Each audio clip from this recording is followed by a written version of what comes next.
माझ्या प्रिय श्रोत्यांनो, तुम्हा सर्वांना नमस्कार. आज आपण डॉक्टर सर्वपल्ली राधाकृष्णन यांच्याविषयी जाणून घेणार आहोत. 5 सप्टेंबर हा दिवस शिक्षक दिन म्हणून आपण साजरा करतो. या दिवसाला शिक्षक दिनाचा मान मिळाला याचं कारण म्हणजे डॉक्टर राधाकृष्णन यांचा हा जन्मदिवस आहे. ते भारताचे पहिले उपराष्ट्रपती होते आणि दुसरे राष्ट्रपती होते. मद्रासजवळ तिरुत्तानी नावाचे एक प्रसिद्ध तीर्थक्षेत्र आहे. तेथे त्यांचा 5 सप्टेंबर 1888ला जन्म झाला. बालपणीचा 12 वर्षाचा काळ राधाकृष्णन यांनी तिरुत्तानी आणि तिरुपती या तीर्थस्थानीच काढला. त्यांचं प्राथमिक शिक्षण तिरुत्तानी येथे झालं आणि पुढील शिक्षण जे आहे ते गावात सोय नसल्यामुळे त्यांना तिरुपतीच्या मिशनरी शाळेमध्ये घ्यावं लागलं. तिथेच त्यांचा ख्रिश्चन धर्माची परिचय झाला आणि 1900 साली वेलोर येथील ह्युरिस कॉलेजमध्ये त्यांनी प्रवेश घेतला. पुढे ते मद्रासला आले आणि BAच्या वर्गामध्ये त्यांनी प्रवेश घेतला. त्यांच्या चुलत भावाने त्यांना काही पुस्तकं अशी भेट दिली होती. त्यातली मानसशास्त्र आणि नीतिशास्त्र, तर्कशास्त्र या विषयांची जी पुस्तकं होती ती त्यांना खूप आवडली आणि त्यांना तत्त्वज्ञानाची गोडी निर्माण झाली. त्यांच्या घरची परिस्थिती तशी बेताची होती. गरिबीशी त्यांनाही संघर्ष करावा लागला होता. अभ्यासक्रमाची पुस्तकं सुद्धा त्यांच्याजवळ नव्हती आणि म्हणून ग्रंथालयात बसून ते अभ्यास करत. त्यामुळे अभ्यासाबरोबर इतर ग्रंथांचे त्यांचं वाचन झालं. इतकंच नाही तर त्यांनी खालच्या वर्गातील विद्यार्थ्यांची शिकवण घेतली आणि त्या शिकवणीतून त्यांनी थोडंफार अर्थार्जन केलं. 1908 साली त्यांनी MA साठी वेदांतातील नीतिशास्त्र हा प्रबंध लिहिला. त्यांचं ते पुस्तक प्रसिद्ध झालं. खूप वाहवा झाली. नियतकालिकामध्ये सुद्धा त्यांचे 2 लेख आले होते. मद्रास विद्यापीठाने त्यांना MAची पदवी दिली. त्या वर्षी केवळ एकाच विद्यार्थ्याला ही पदवी मिळाली होती. ती मिळाली होती डॉक्टर राधाकृष्णन यांना. त्यानंतर त्यांनी अध्यापनाची सुरुवात केली. आपल्या प्रवृत्तीनुसार त्यांनी हे क्षेत्र निवडलं. MA होताच त्यांनी मद्रास येथील प्रेसिडेन्सी कॉलेजमध्ये ॲसिस्टंट प्रोफेसर म्हणून कामाला सुरुवात केली. 1911 साली ते त्या ठिकाणी LT ही जी परीक्षा आहे शिक्षकाला द्यावी लागणारी ते पास झाले आणि मग त्यांनी अर्थार्जनाकडे लक्ष द्यायला सुरुवात केली. खरं तर प्रापंचिक जीवन त्यांचं खूप सुखाचं होतं. त्यावेळच्या प्रथेप्रमाणे विद्यार्थी दशेत असतानाच खरं तर त्यांचं लग्न झालं होतं. बालविवाह म्हणा ना तो. पत्नी जी होती ती अतिशय प्रेमळ होती, आदर्श नारी होती. पतीच्या कार्यात त्यांनी कधीही अडथळा आणला नाही. उलट त्या सहकार्य करत गेल्या. त्या अतिशय स्वभावाने प्रेमळ, उदार आणि आनंदी होत्या. त्यांचं एकमेकांवर अपार प्रेम होतं. त्यामुळे पत्नीचं निधन झाल्यानंतर म्हणजे 26 नोव्हेंबर 1956ला त्यांचं निधन झालं. तेव्हा राधाकृष्णन इतके व्यथित झाले की त्यांनी आपला उपराष्ट्रपती पदाचा राजीनामा जो आहे तो देण्याचा विचार बोलून दाखवला होता.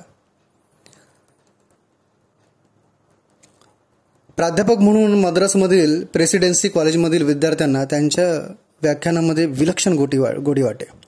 खरे तर तत्त्वज्ञान हा विषय मुळात खूप कठीण, परंतु राधाकृष्णन इतक्या मधुर वाणीने ते शिकवायचे की विद्यार्थी वर्ग मंत्रमुग्ध होत जात असे.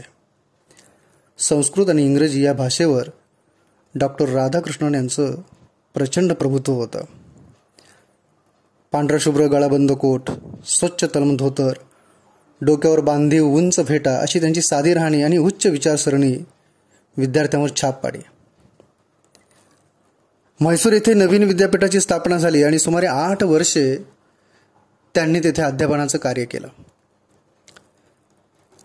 विद्यार्थ्यांना खूपच लळा लागला होता, परंतु अजून काहीतरी वेगळं आपण केलं पाहिजे असं राधाकृष्णनांना नेहमी वाटत असे आणि कलकत्ता विद्यापीठाचे कुलगुरू आशुतोष मुखर्जी यांनी त्यांना आमंत्रित केलं आपल्या विद्यापीठामध्ये अध्यापनाचं कार्य करण्यासाठी यावं. आणि मग त्यांनी म्हणजे राधाकृष्णनांनी म्हैसूर सोडण्याचा निर्णय घेतला. ते खरं तर विद्यार्थीप्रिय शिक्षक होते. म्हणजे किती विद्यार्थ्यांचं प्रेम होतं बघा. म्हैसूर विद्यापीठापासून रेल्वे स्टेशनवर सोडण्यासाठी राधाकृष्णन यांना घोडागाडी आणली होती. मात्र विद्यार्थ्यांनी गाडीचे घोडे सोडले आणि स्वतःच राधाकृष्णन यांची गाडी विद्यापीठापासून रेल्वे स्टेशनपर्यंत ओढत नेली. विद्यार्थ्यांचं हे प्रेम पाहून राधाकृष्णन यांचे डोळे पाणवले. का नाही डोळे पाणवणार? खरंच धन्य ते गुरु होते आणि धन्य तसे ते विद्यार्थी होते. अशी ही त्यांची अध्यापनाची जी चढती कमान आहे ती वाढत वाढत गेली. 15 वर्षे कलकत्ता येथे राजे पंचम जॉर्ज तत्वज्ञान अध्यासनाचे अध्यापक म्हणून त्यांनी काम केलं. त्या उत्तम कामगिरीमुळे ब्रिटिश सरकारने त्यांना सर हा किताब दिला आणि सन्मानित केलं. मद्रास विद्यापीठानेही राधाकृष्ण यांना डायरेक्ट डॉक्टरेटची पदवी आहे ती दिली होती. इतकंच नाही तर संयुक्त राष्ट्रसंघाच्या युनेस्को संघटनेने राधाकृष्णन यांना आपल्या संस्थेचे मानाचे कार्यकारी सदस्य म्हणून घेतले होते.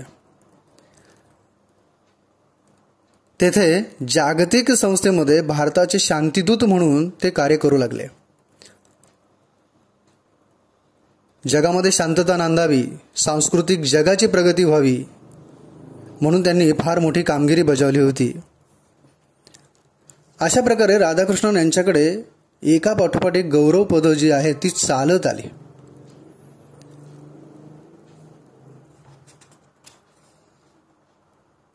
एकोणीसशे 1931 ते 1936 या 6 वर्षाच्या कालावधीमध्ये आंध्र विश्वविद्यालयाचे ते व्हाईस चान्सलर होते, म्हणजे कुलपती बनले होते. या काळात विद्यापीठाची खूप भरभराट झाली. प्राध्यापक मंडळी, कर्मचारी, विद्यार्थी वर्ग या सर्वांशी त्यांची वागणूक अतिशय साधी, सहज आणि मैत्रीपूर्ण होती.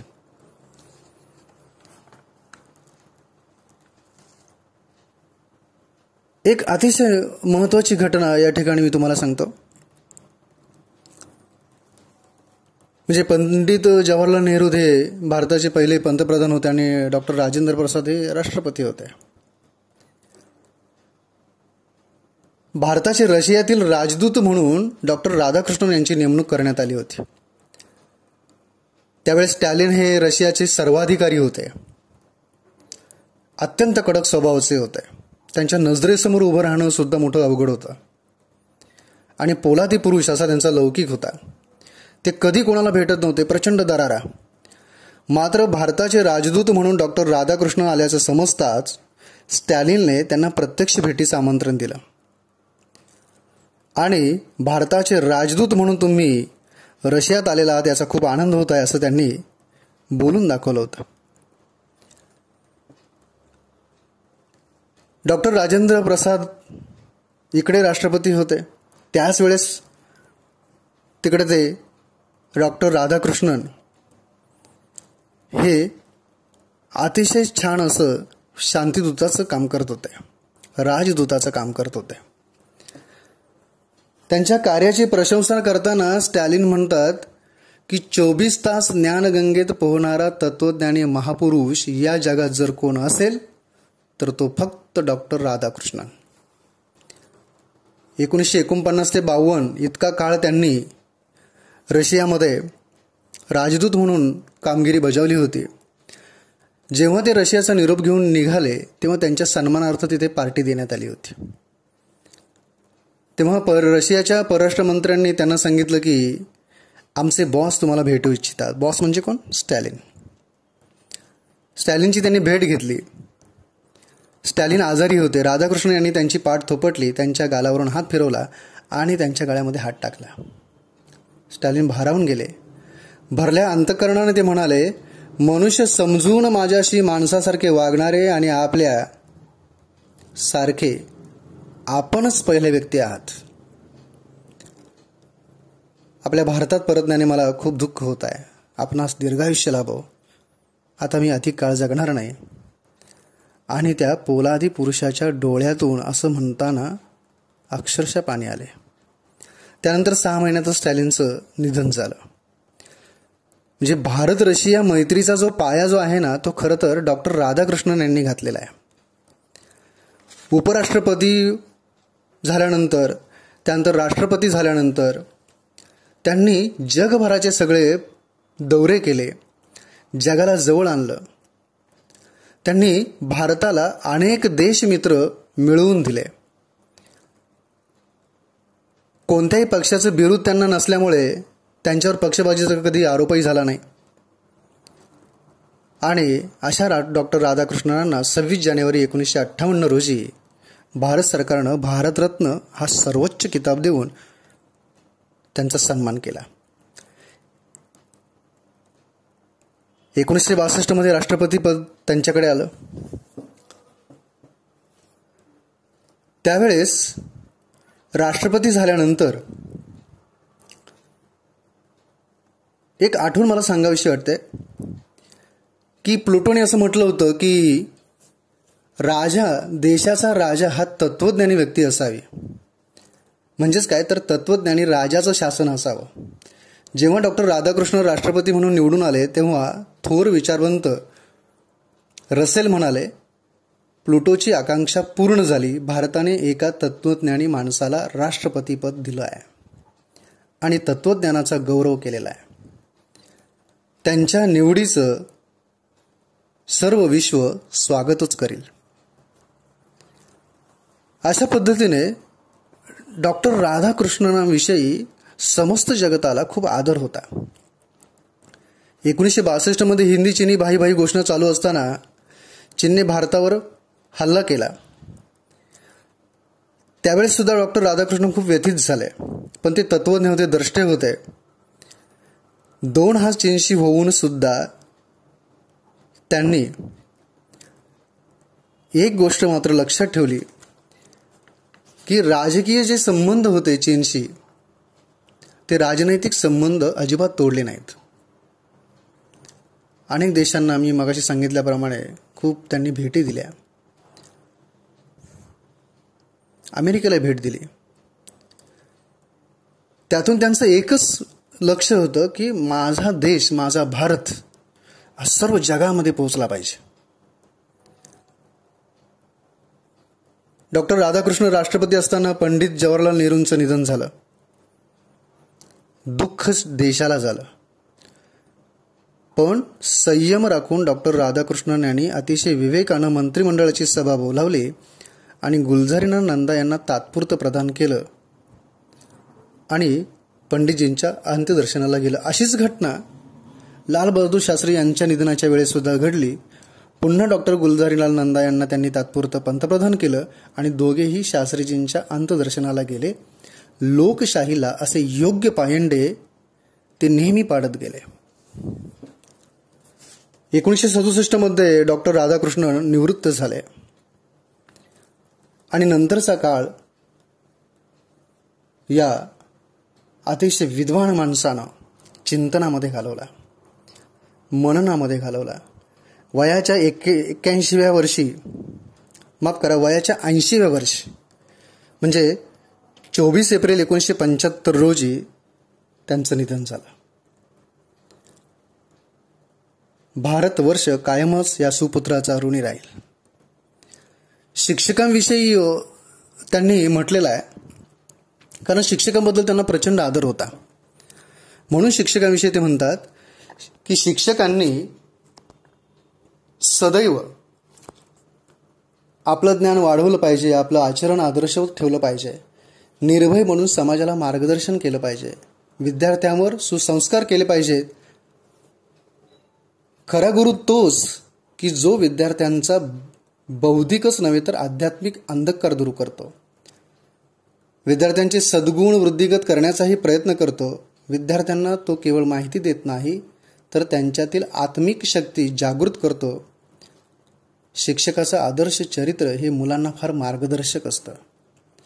शिक्षकांनी मुलांमध्ये नात्यांचे दृढ भावबंध निर्माण झाले पाहिजे, तर शिक्षण भावपूर्ण होईल. इतकं शिक्षकांबद्दल त्यांनी तळमळीने सांगितलेलं आहे. राधाकृष्ण यांना विद्यार्थ्याकडून खरं तर खूप प्रेम लाभलं होतं. अतिशय तत्वज्ञ, विचारवंत, मुत्सद्दी, परंतु त्याचबरोबर आदर्श शिक्षकाचा हा जन्मदिन शिक्षक दिन म्हणून सर्वत्र पाळला जातो. अशा या थोर विभूतीला, त्यांच्या स्मृतीला शतशः प्रणाम. धन्यवाद.